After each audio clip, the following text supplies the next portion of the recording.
Grace stood quietly in her parents' living room on New Year's Day, watching everyone unwrap their carefully chosen gifts while her hands remained completely empty. At 29 years old, she felt like she was fading into the background of her own family's celebration. No one looked her way, not even when her eyes drifted toward the pile of beautifully wrapped presents. "How did I become invisible in my own family?" she whispered under her breath. Laughter echoed across the room, growing louder, brighter, and warmer. Everything she wished she felt, but none of it reached her. Her mother, Linda, moved gracefully through the room with the same energy she used to maintain every family tradition. Her father, David, nodded along silently, always avoiding conflict. Grace had grown up believing their suburban Ohio home was perfect, but today she saw cracks she had never wanted to admit. Sarah, her older sister, sat confidently on the couch, sharing stories about her daughters, Mia and Chloe. Beside her, Paul looked every bit the supportive husband. Meanwhile, her younger brother, Eric, received excited attention from everyone about his recent achievements. Grace felt herself drifting further from the center. Sarah's voice filled the room as she proudly talked about Mia's piano recital and Chloe's reading skills. Paul smiled as though he were listening to a performance. Eric sat near the fireplace with his new girlfriend, Jenna, who seemed to fit into the family with effortless confidence. Linda adored her already. Grace watched the approval flow so easily around the room, wrapping itself around everyone except her. "She fits in," Eric had once joked.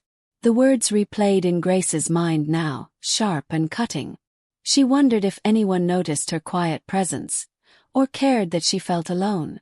Unlike her siblings, Grace worked as a freelance designer in her small apartment in Columbus. She loved her work deeply, but Linda had never understood it. "You left stability for drawing pictures," her mother often said with disappointment. They had fought for months, especially after Grace rejected another job Linda arranged without her knowledge. Still, Grace arrived today hoping for peace. She brought Linda a delicate silk scarf and prepared her favorite strawberry spinach salad. "Maybe we can start fresh," she whispered during the drive. She wanted reconciliation more than she wanted to admit, even to herself. At exactly 3 o'clock, their New Year tradition began. Linda returned with a large basket wrapped in silver ribbon, filled with color-coordinated gifts. Grace counted them out of habit. 8 presents. But there were 9 people in the room. Her pulse quickened. "Maybe mine is hidden," she told herself, trying to steady her breathing. One by one, Linda handed out the gifts, each paired with praise and warm words. Even Jenna received a soft cashmere scarf. Grace waited quietly, hands folded in her lap, hoping desperately that her name would be called next. Sarah received her gift first, a delicate gold necklace with 3 small charms. "Mom, it's beautiful," she whispered, eyes filling with tears. The room applauded as Linda fastened it around her neck. Paul unwrapped a set of premium golf clubs he had wanted for years. "You remembered," he said softly, hugging Linda. Mia and Chloe squealed with joy over their new toys, running to show their father. Eric opened a luxury watch engraved with his initials. Even Jenna gasped when she received a designer scarf. Meanwhile, Grace sat still, her heartbeat loud in her ears as silence formed around her. When the last gift was opened, Grace waited for Linda to reach into the basket again. But Linda simply clasped her hands and smiled at the room. "Happy New Year, everyone," she announced. The joy in the room rose, spilling into laughter and small conversations. Grace stared at the empty basket, cold reality spreading through her chest. She tried to swallow her confusion, her shame, her growing hurt. "Maybe she forgot," she whispered to herself. But then a child's voice sliced through the noise. Mia tugged on Linda's sleeve. "Grandma, where's Aunt Grace's present?" she asked innocently. Linda didn't even look at Grace. "Sweetheart, come show me your new toy," she said quickly, redirecting Mia with practiced ease. The moment slipped away, swallowed by the room's returning chatter. Grace sat frozen, her fingers trembling against her knees. She waited for someone, anyone, to acknowledge the obvious. Sarah adjusted her necklace and avoided eye contact. Eric tapped on his phone. Jenna leaned closer to him, whispering something. David rose suddenly, mumbling, "I need some water," before leaving the room. Grace felt a sinking in her stomach. The silence around her felt louder than their laughter. Grace excused herself with a shaky voice. "I'll be right back," she said, though no one seemed to hear. She slipped into the hallway and hurried into the bathroom, locking the door behind her. The moment it clicked shut, she collapsed onto the cold tiles. Tears burst out of her in painful waves. She pressed her hands against her mouth to muffle the sound. "What did I do wrong?" she whispered, her shoulders shaking. She replayed conversations, choices, disagreements, searching for the mistake that justified this humiliation. Nothing made sense. Nothing felt big enough to deserve this wound. After several minutes, Grace forced herself to stand and look into the mirror. Her eyes were swollen, her makeup ruined, her face a portrait of heartbreak. She washed away the streaks, inhaled deeply, and whispered, "You can get through this." When she returned to the living room, Linda was describing a summer family vacation she had already planned. She listed sleeping arrangements, rooms for Sarah, Paul, the kids, Eric, even Jenna. But not for Grace. Not even a mention. Grace sat quietly in her usual seat, wondering how a family could erase someone who was sitting right in front of them. Grace sat quietly for several minutes, listening as the family discussed plans she had never heard of. Finally, she found the courage to speak. "Mom, did you forget my gift?" she asked softly. The room fell silent. Linda turned toward her with a cold, rehearsed expression. "I don't reward poor choices, Grace," she said calmly, as if she were stating a simple fact. The words struck Grace like a blow. Sarah shifted uncomfortably. Eric looked away.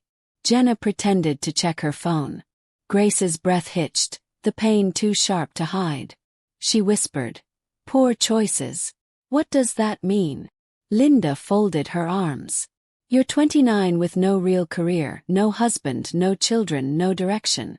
Sarah had Mia by your age. Eric has a future. You draw pictures in a tiny apartment."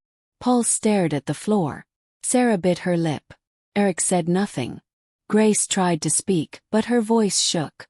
"Mom, I run a business. I have clients, contracts, income." Linda cut her off with a dismissive wave. "Hobbies don't count as careers. You've wasted your potential." The words sliced deep. Grace felt herself shrinking, but somewhere beneath the hurt, a spark of anger flickered to life. Grace stepped outside onto the snowy porch, needing air before she drowned in the tension. The cold wind stung her cheeks, grounding her. Moments later, Sarah followed. But instead of comfort, she brought judgment. "You brought this on yourself," Sarah began. Grace turned, stunned. "Brought what on myself?" Sarah sighed. "Mom called a family meeting 2 weeks ago. We talked about you. We all agreed you needed a wake-up call." Grace's heart tightened. "A wake-up call? By humiliating me?" Sarah nodded, her voice firm. "Sometimes tough love is necessary. You're wasting your life, Grace. We're trying to help." Grace stared at her sister, unable to believe what she was hearing. "Help," she whispered. "By excluding me. By shaming me in front of everyone, including Jenna, who barely knows us." Sarah crossed her arms. "Mom has a plan. Look at me, Grace. I followed her guidance and my life is perfect. Yours could be too if you stopped being stubborn." Grace looked closely. Sarah's smile didn't reach her eyes. Her shoulders were tight, strained. She looked tired, like someone carrying a heavy mask. Grace wanted to ask if Sarah was truly happy. But Sarah continued speaking before she could. "We created a family group chat," Sarah said. "Mom thought it was best not to include you until you got your life together. She didn't want your negativity affecting the family." Grace froze. "A group chat? For 4 months?" Sarah nodded, almost embarrassed. "We share updates, plans, pictures." Grace felt something in her chest tear. "So you've been living a whole family life without me?" Sarah softened slightly. "It wasn't meant to hurt you." Grace shook her head. But it did. Her voice broke. You all knew about today. All of you. Sarah whispered. We thought it would help. Grace walked away from Sarah and headed toward the garage. Her father's usual refuge. She found David rearranging tools that were already perfectly aligned. Dad, she said, tears threatening again. You knew. David froze, guilt heavy in his eyes. Your mother told me her plan. I said it might be too harsh, but... You know your mother. Grace felt her heart drop. And you just let it happen. He swallowed hard. I didn't know what else to do. Then he pulled a few bills from his wallet. Here, buy yourself something nice. Consider it your gift. Grace stepped back, stunned. She stared at the money in his hand. You think this fixes anything? You think $100 makes up for letting Mom humiliate me? David's face fell. I only wanted to help. Grace shook her head. This isn't help. It's guilt. She left him standing there, the bills fluttering in the cold air from the open garage door. As she walked back through the house, she heard laughter from the living room. The sound stabbed through her as sharply as any insult. They had moved on. They were laughing while she was breaking apart inside. Grace paused in the doorway. No one noticed her. Paul was showing Sarah something on his phone. Mia and Chloe played with wrapping paper. Eric sat with Jenna, their heads close as she whispered something that made him smile. Linda looked proudly at her family. Everyone except Grace. When Eric mentioned Linda's upcoming birthday party, Grace froze. They were already making plans without her. She felt something shift inside, something steady and strong rising through the pain. She stepped fully into the room. I have an announcement, she said, her voice unexpectedly calm. Silence fell instantly. Linda's expression tightened, sensing she was losing control. Grace took a slow breath. Thank you all for making something very clear today, she began. I finally understand where I stand in this family. Linda scoffed. Don't be dramatic. Grace held her gaze. Dramatic? You planned an intervention disguised as humiliation. You created a family group chat without me. You handed out gifts to everyone, including someone you barely know, while leaving me empty-handed. Eric looked down. Sarah's eyes filled with nervous worry. Jenna shifted uncomfortably. Grace continued, her voice gaining strength. And for what? Because my life doesn't look like yours. Linda stood abruptly. If you won't appreciate my guidance, maybe you don't belong here, she snapped. If you walk out now, don't bother coming back until you're ready to apologize. Grace felt the last thread snap. But instead of breaking, she felt lighter. She smiled, a real, steady smile. You're right, Mom. I don't belong here. Not like this. She picked up her coat and purse. I'm done begging for approval.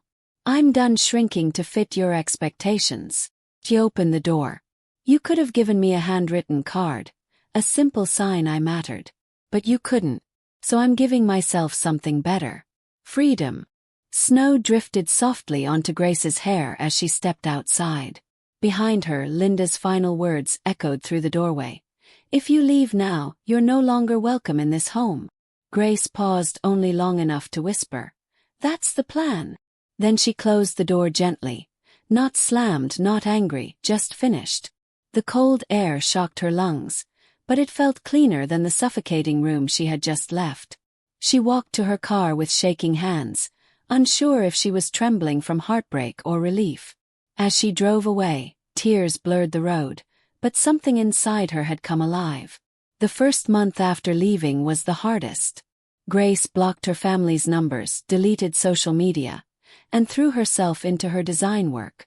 The silence was heavy at first, pressing against her chest each morning. But slowly she found her rhythm. The tech startup she had mentioned during lunch absolutely loved her designs. Can you take on more projects?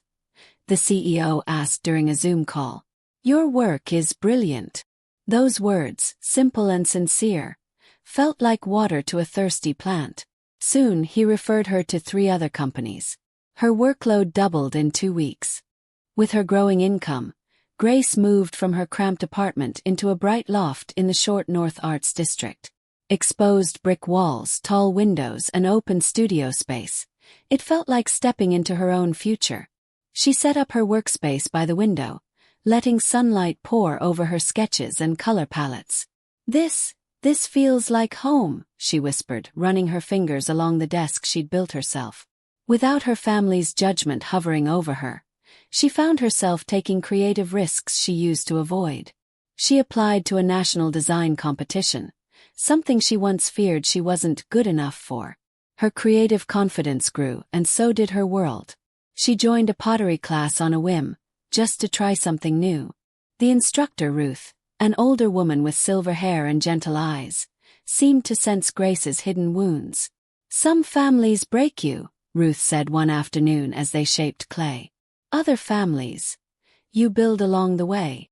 Grace looked up, startled. "How did you know?" Ruth smiled softly. "Because I was you once." Their connection deepened, and for the first time in a long while, Grace felt understood without having to explain herself. Grace also joined a small book club that met every Thursday. The women there welcomed her warmly, without conditions or comparisons.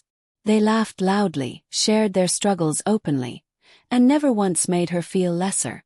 When she finally told them the story of New Year's Day, they didn't judge. They held her hands, hugged her tightly, and said, "You didn't deserve that, Grace."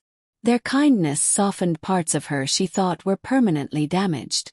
"Maybe family isn't always blood," she thought one evening as they toasted to new beginnings. "Maybe it's whoever helps you breathe again."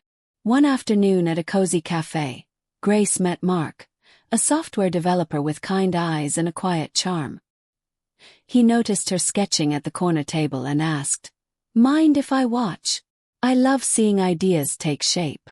They talked for hours, discovering shared interests in design, sci-fi books, and late-night creativity. He didn't ask about her family. He sensed the boundary and respected it. On their third date, he told her, "I like you for who you are, not who someone else wants you to be." Grace felt something warm spread through her chest. This, she realized, was what acceptance felt like. As months passed, Grace's career soared. Her educational app design was featured in TechCrunch, gaining national attention. A magazine published a 3-page story about her journey as a self-made designer. The headline read, "Success on her own terms." When she saw her picture printed beside her artwork, she whispered, "I did this without them."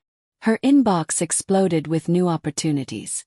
She taught a design workshop for kids at the community center, something that felt more rewarding than any paycheck. "You're really talented," one little girl said shyly. Grace smiled. "And so are you." Then the messages started. A text from Eric. "Saw the article. Congrats." A voicemail from Sarah, her voice shaky. "I always believed in you. Maybe we can talk?"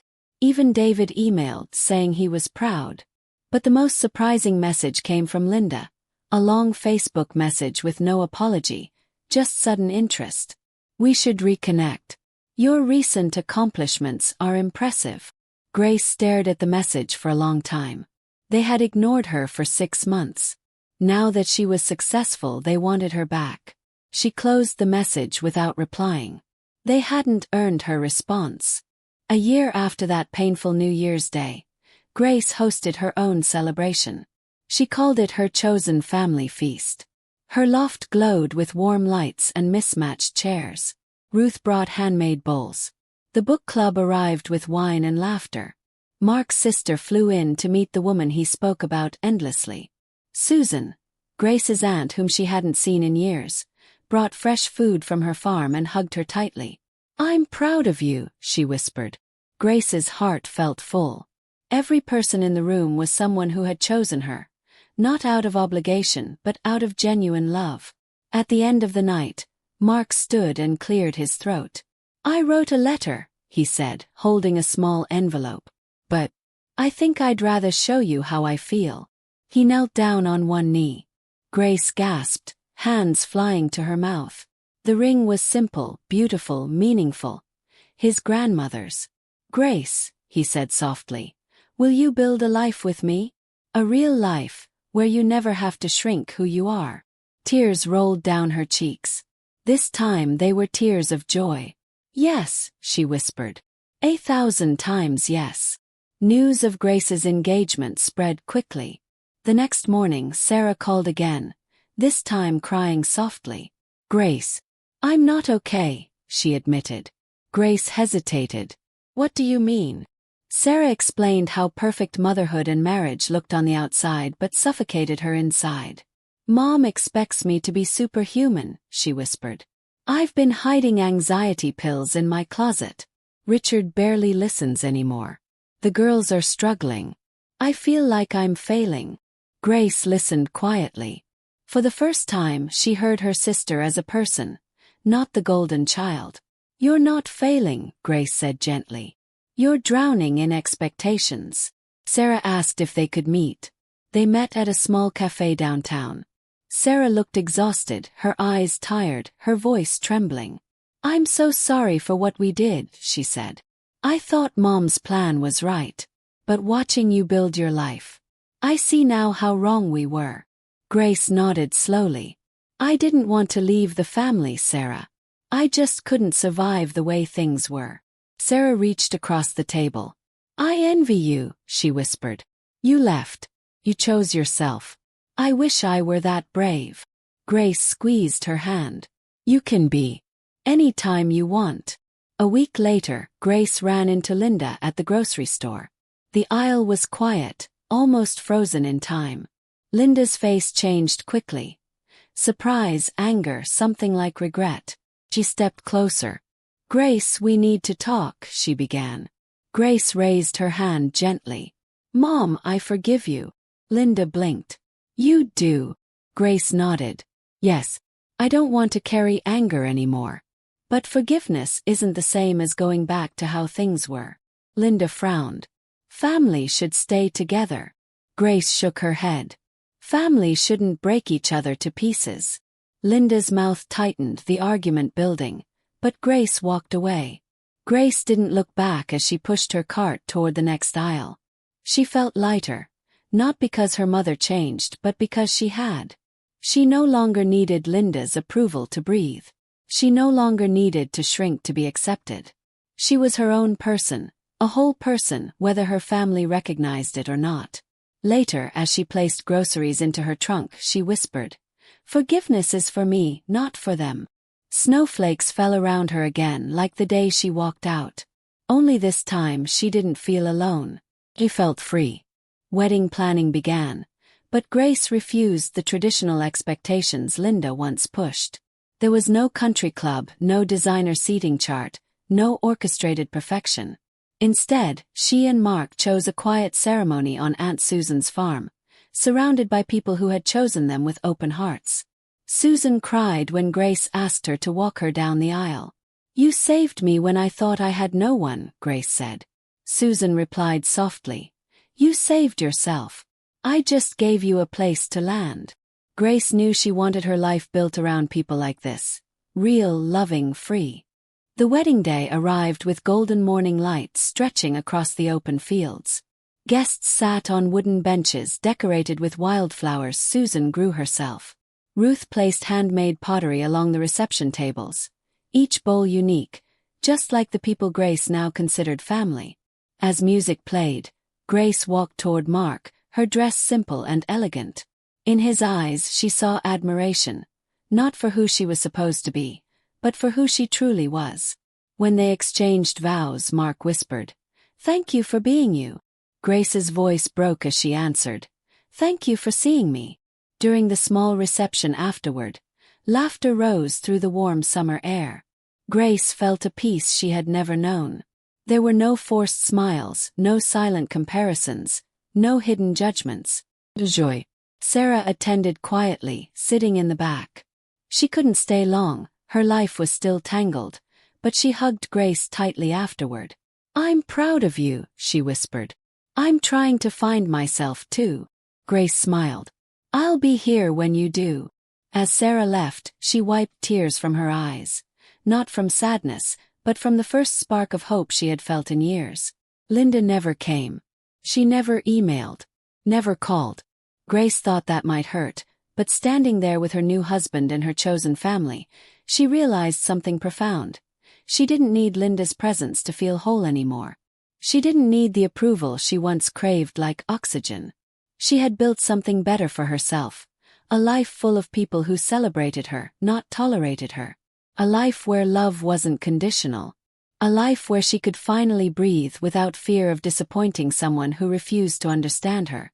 Later that night, as Grace and Mark sat under the stars on Susan's porch swing, he wrapped his arm around her shoulders. "Do you ever think about them?" he asked gently. Grace exhaled slowly. "Sometimes. But not with pain anymore. More like gratitude." Mark looked surprised. "Gratitude?" Grace nodded. "Losing their approval forced me to find my own voice. Being pushed out helped me build a home of my own choosing. Their rejection led me here, to a life I love." She leaned her head on his shoulder. "The gift they withheld became the gift I gave myself." Grace smiled at the sky, feeling the cool night breeze against her skin. She no longer carried the weight of trying to fit into a mold that never belonged to her. Her life was imperfect but beautiful, stitched together by courage, love, and self-discovery. "I'm not a disappointment," she whispered into the quiet night. "I'm just different, and that's my strength." The empty hands she once stared at on New Year's Day were now full. Full of love, full of purpose, full of a life she built bravely. And as she closed her eyes, Grace finally felt whole.